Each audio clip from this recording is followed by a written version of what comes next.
رشوت فراڈ اور اختیارات کا ناجائز استعمال، جنگ ختم ہونے کی۔ رشوت فراڈ اور اختیارات کا ناجائز استعمال، جنگ ختم ہوتے ہی نیتن یاہو کی گردن شکنجے میں آ گئی۔ کورٹ کی کارروائی شروع ہونے والی ہے۔ نیتن یاہو کے ساتھ کیا ہوگا؟ میرے ساتھ موجود ہیں اظہر علی خان، ان سے بات کرتے ہیں۔ اظہر بھائی، جنگ ختم ہو گئی، وہ جو کرپشن کے کیسز چل رہے تھے وہ دوبارہ شروع ہونے والے ہیں، اتوار سے اس کی کارروائی شروع ہوگی۔ کیا ہونے والا ہے؟ کیا نیتن یاہو کی گردن شکنجے میں آ گئی؟ عدیل بھائی، یہ کرپشن کا وہ بت ہے نیتن یاہو کہ آپ اس کی جتنی پرتیں اتاریں گے نا یہ اترتی چلی جائیں گی، اور آپ کو اندازہ ہوگا کہ اس نے کس طرح مسلمانوں پہ تو ظلم کیا، غزہ کے مظلوموں پہ ظلم کیا، لیکن اس نے اسرائیل کو بھی خوب لوٹا ہے، اس نے یہودیوں کو بھی خوب لوٹا ہے، اور اس نے ایک خوف دلا کے رکھا مسلمانوں کا، جبکہ اندازہ ہوتا تھا کہ ان کو کوئی خوف نہیں تھا، اسرائیل کو کوئی بہت بڑا خطرہ نہیں تھا۔ لیکن انہوں نے کیا کیا؟ انہوں نے کہا کہ پوری دنیا اسرائیل کے خلاف ہو گئی ہے اور میں ہی تمہیں بچا سکتا ہوں، صحیح۔ اور مجھے طاقتور بناؤ۔ طاقتور بنتے بنتے یہ اتنے طاقتور ہو گئے کہ اس کے بعد یہ سیاہ سفید کے مالک ہو گئے، اور اس کے بعد اس نے کرپشن کا ایک ایسا بازار گرم کیا کہ جس کے بارے میں جب آپ پڑھنا شروع کریں تو وہ آپ پڑھتے ہی چلے جاتے ہیں۔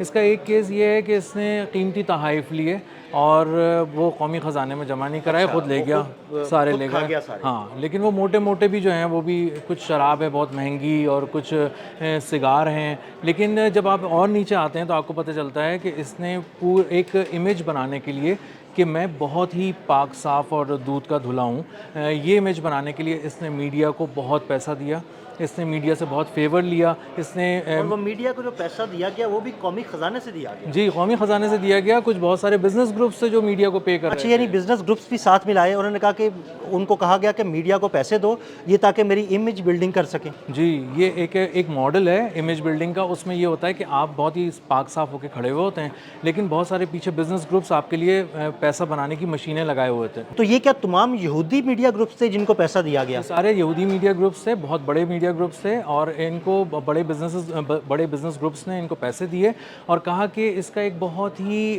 انڈسپیوٹڈ سا، بہت ہی پاک صاف ستھرا سا ایک امیج بناؤ نیتن یاہو کا، اور یہ قوم کا ایک سیویئر کے طور پہ بناؤ کہ یہ نجات دہندہ ہے، یہ ہمیں بچا سکتا ہے اور یہ کبھی کرپشن کر ہی نہیں سکتا۔ اس طرح کا امیج اس کا بلڈ کیا انہوں نے، اور اربوں جو ہے روپے ڈالرز میں اس کو پے کیے، ملینز آف ڈالرز اس کو پے کیے، اور اس کو بھی فائدہ ہوا، اس نے بھی پیسہ کمایا، اور اس کے بعد جو اس نے ایک جو پورا میڈیا کے اندر ایک اپنا ہائپ بنائی ہوئی تھی اس کو بھی انہوں نے ٹھیک ٹھاک طریقے سے فیڈ کیا، اور اس کے بعد جو ہے وہ اسرائیل میں یہ سیاہ سفید کا مالک ہو گیا اور اس کو کوئی پوچھ نہیں سکتا تھا۔ اور پھر جب اس کے خلاف کیسز کھلے تو بہت سارے لوگ اس کے خلاف چیخنا شروع ہو گئے، اور بہت سارے پھر اس کے حق میں بھی نکل آئے، کیونکہ ان کو اندازہ ہوا کہ اگر یہ پھنسے گا تو ہم بھی پھنسیں گے، کیونکہ اس کے کرپشن کیسز ایسے ہیں عدیل بھائی کہ اگر یہ پھنس گیا نا تو یہ اب اپنی پوری زندگی جو ہے نا وہ جیل کی کال کوٹری میں ہی گزارے گا، یہ باہر نہیں آ تو سکتا۔ اس کے یہ جو کرپشن کے کیسز ہیں جن میں یہ پھنس رہا ہے، اس کا مطلب ہے کہ اس کے ساتھ اس کی کابینہ کے بھی بہت سارے لوگ ان کرپشن کیسز میں پھنسیں گے؟ یہ ایک پورا امپائر کھڑا کیا ہوا تھا اس نے، اور کرپشن اکیلے نہیں کی جاتی، کرپشن اپنے بہت سارے خاص لوگوں کے ذریعے کی جاتی ہے، بہت سارے لوگوں کو ڈیزگنیٹ کیا جاتا ہے کہ تم میرے بہاف پہ بات کرو تاکہ کبھی میرا چہرہ سامنے نہیں آئے، لیکن جب بہت سارے ڈاکیومنٹس بنتے ہیں تو کہیں نہ کہیں سے آپ پھنس رہے ہوتے ہیں اور آپ کا نام کہیں نہ کہیں سامنے آتا ہے، لیکن ایک کیس اس کا ایسا ہے جس میں یہ براہ راست اس کے نام ہے، اور وہ کیس کون سا ہے؟ وہ کیس ہے کیس 4000، اور اس کے اندر جو ہے یہ میڈیا کو اس نے پیسے دیے تھے، اور میڈیا کے ذریعے اس کو فائدہ بھی دیا تھا میڈیا کو، اور اس نے کہا تھا کہ میری پروجیکشن کرو، اور پروجیکشن کے نتیجے میں اس نے ایک بزاگ، وہ ایک کیس ہے اس میں بزاگ جو ایک ٹیلی کام کمپنی تھی اس کو بہت فائدہ دیا گیا، اربوں ڈالر کا اس نے بزنس، یعنی اس نے یہ کیا کہ میڈیا کو جو فائدہ دیا کچھ ٹیلی کام کمپنیاں ہیں یا کچھ اور دوسری جو کمپنیاں ہیں ان کو بھی فائدہ پہنچایا گیا، مختلف گروپس کو شامل کیا گیا۔ ٹیلی کام کمپنیز جو ہیں نا وہ بہت ہی ڈائیورسفائڈ قسم کے بزنس میں ہوتے ہیں، اور وہ بہت سارے انٹرسٹ کو کور کر رہے ہوتے ہیں، اور یہ ایک ایسا بزنس ہوتا ہے کسی بھی ملک کے اندر کہ اگر آپ نے ٹیلی کام میں اگر پیسہ لگایا تو اس کا مطلب ہے جتنے لوگ وہاں پہ رہ رہے ہوتے ہیں نا وہ کہیں نہ کہیں آپ کے یوزر بن جاتے ہیں۔ ہاں جی بالکل، ٹیلی کام کے تو دیکھ لیں دنیا بھر میں کروڑوں یوزر ہیں، ایون پاکستان میں دیکھ لیں کروڑوں یوزر ہیں ٹیلی کام کمپنیوں کے، مختلف کمپنیاں ہیں، ان کے کنیکشنز ہیں ان کے پاس اور وہ استعمال کرتے ہیں ان کے کنیکشنز، تو اس طرح پوری دنیا میں ہوتا ہے۔ جی، اور बायलैटरल एग्रीमेंट्स भी होते हैं पूरी दुनिया के अंदर, तो आप जो है वो आहिस्ता आहिस्ता करके पहले रीजन में जाते हैं, फिर इंटरनेशनली चले जाते हैं। तो टेलीकॉम कंपनीज़ के साथ इसने बात की और वहाँ पर इसने उनसे ठीक ठाक उनको फ़ायदे दिए, कुछ पॉलिसीज़ के अंदर चेंजेस की, कुछ तवील मुद्दती उनको ऐसी पॉलिसीज़ दी जो उनके बहुत ज़्यादा हक़ में थी। इस तरह उसने एक फ़ायदा था जो समेट लिया, और एक ऐसा उसने रिकरिंग रेवेन्यू का एक मॉडल बना लिया कि वो सो भी रहा हो रात को तो इसका रेवेन्यू जनरेट होता रहे, पैसे गिरते रहें इसके अकाउंट में मुस्तकिल, और बराह रास्त भी ना गिरें, कुछ और अकाउंट्स के अंदर गिरें जो इसके नहीं हैं। तो कल बेनामी अकाउंट्स टाइप कुछ अकाउंट्स बने होंगे जिनमें पैसे गिरते रहे। बिल्कुल, और अगर कल को कोई बात सामने भी आए तो आप कहें कि मेरा तो 5 मरले का घर था, मैं तो बहुत सीधा साधा सा आदमी था, मेरे नाम पे तो कुछ भी नहीं है, चेक कर लो, तो पता चलता है कि आपके नाम पे कुछ नहीं है। लेकिन आपके नाम से जुड़े नामों के साथ जो अरबों खरबों रुपए के असासे हैं वो सब आप ही के हैं, और अल्टीमेटली आप ही को मिलना है। अच्छा अज़हर भाई, ये केसेस जो हैं ये मुख्तलिफ़ औक़ात में इनको रोका जाता रहा, इनकी जो समातें हैं उनमें ताख़ीर की जाती रही। अब कह रहे हैं कि जंग बंदी हो गई है, तो अब इतवार से इसकी समात शुरू होगी। आपको लगता है कि ये इतवार को इसकी समात शुरू होगी और फिर कंटिन्यूसली ये समात चलेगी? असल में ये जो सारा सियासी और जंगी माहौल था ना, इसके नीचे की जो आप एक स्ट्रीम देखेंगे ना, उसमें ये काम बहुत तेज़ी से हो रहा था। जो 2019 से इसने खासी तेज़ी पकड़ी है इस केस के इसने, और करप्शन इख्तियारात के जो नाजायज़ इस्तेमाल के मामला थे इसके बारे में जो इस्तग़ासा है वो अपने तमाम किस्म की दलाइल जो है वो मुकम्मल कर चुका है। अब इसके कोर्ट में गेंद थी कि इसको अब अपनी सफाई पेश करनी है, जिसमें वो कोई ख़ास उसको कामयाबी मिल नहीं पा रही। यही वजह है कि ये कभी भागता फिर रहा है, जंगें छेड़ रहा है, यानी अपने आप को बचाने के लिए जानबूझ के कोई ना कोई जंग छेड़ देता है। और इसीलिए आप देखें कि लबनान में भी इसने कहा कि मैं नहीं रुकूंगा, अगर अमेरिका रुकता भी है तो मैं नहीं रुकूंगा। तो उसकी वजह क्या है? उसकी वजह यही है कि वो मुसलसल पूरे इसराइल को एक हालत जंग में रखना चाहता है, और ये उसके फेवर में है। उसने 2.5-3 साल गज़ा पे जिस तरह का जुल्म ढाया है, उसकी कोई और मिसाल नहीं मिलती, और उसके पीछे आप जवाज़ तलाश करने जाएं तो कोई बहुत ठोस जवाज़ भी नहीं होते।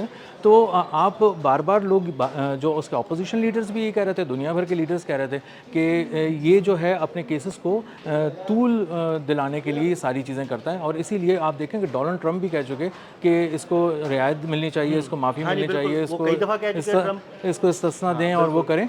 तो असल में पूरी दुनिया के लीडर्स के साथ भाग दौड़ करके ये कोशिश करना चाह रहा है कि किसी तरह इसकी चीज़ें, केसेस प्रोलॉन्ग हो जाएं, उनकी समातें लंबी हो जाएं। लेकिन अब मसला ये है कि चूँकि इस्तग़ासा अपनी बात कर चुका है, वो दलाइल दे चुका है, तो अब सफाई के पास जब कहने के लिए कुछ नहीं है, तो अब लग रहा है कि इसका स्पैन कुछ कम हो जाएगा और ये बहुत जल्द किसी मंतकी अंजाम तक पहुँच सकता है। अच्छा अज़हर भाई, ये तो हो गए करप्शन केसेस। नेतन्याहू ने कई जंगें छेड़ी और कहा जाता रहा कि नेतन्याहू पर जो है ना वो जंगी जुराइम का केसेस भी चलने चाहिए, क्योंकि बहुत सारे जंगी जुराइम में मुलव्वज़ है। जिस तरह आप गज़ा की सूरत हाल देखते हैं, लबनान की सूरत हाल देखते हैं, तो क्या आपको लगता है कि इन केसेस, करप्शन के केसेस के साथ साथ ये जंगी जुराइम के केसेस में भी इस पर केस चलेंगे? देखिए, नेतन्याहू ना का एक बहुत ही बड़ा बुत तराशा गया था, और ये बहुत मजबूत बुत था। और गज़ा पे जब इसने जुल्म ढाना शुरू किया ना, तो एक वक्त तक तो लोग समझते थे शायद मुसलमानों पे जुल्म हो रहा है, लेकिन जब इंसानियत को महसूस करने वालों ने इसको देखना शुरू किया तो उन्होंने कहा ये कहीं से भी जस्टिफाई नहीं करती हैं चीज़ें। तो इसकी आहिस्ता आहिस्ता इसका इमेज टूटना शुरू हो गया उन हलकों में भी जहाँ थोड़ा बहुत बना रह गया था।